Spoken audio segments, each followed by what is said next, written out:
అదరగొట్టే కారం రంగు రుచి ఆచి కారం పొడి.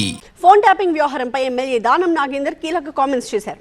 బీఆర్ఎస్ హయాంలో ఫోన్ ట్యాపింగ్ జరిగిందని, అప్పట్లో నాయకుల ప్రైవసీకి భంగం కలిగించారు కనుకే ఇప్పుడు తగిన మూల్యం చెల్లించుకుంటున్నారని అన్నారు దానం.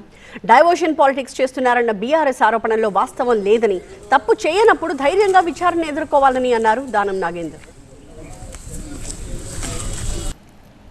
ఫోన్ ట్యాపింగ్ అనేది ఏదో డైవర్షన్ పాలిటిక్స్ అంటున్నారు. డైవర్షన్ పాలిటిక్స్ ఎట్లా అవుతుంది? ఎప్పుడైతే ఫోన్ ట్యాపింగ్ జరిగిందని అందరు కూడా స్వచ్ఛగా చెప్తున్నారు. మా ఫోన్ కూడా ట్యాప్ అయిందని కేంద్రంలో ఉన్నటువంటి నాయకులు చెప్పారు.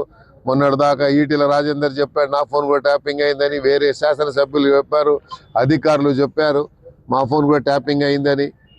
మరి అధికారుల సమాచారాన్ని కానీ లేకపోతే మంత్రుల సమాచారాన్ని కానీ ఇలాగా తీసుకోవడం అంటే మనుషుల మీద మన నీడని కూడా నమ్మలేని పరిస్థితిలో వాళ్ళు ఉండే. అప్పుడు వీళ్ళకు వ్యతిరేకంగా మేము చేసే తప్పులు ఎక్కడ బయట పెడతారో అని వాళ్ళ సమాచారాన్ని తీసుకొని వాళ్ళని కంట్రోల్లో పెట్టుకోవాలని ప్రయత్నం జరిగింది.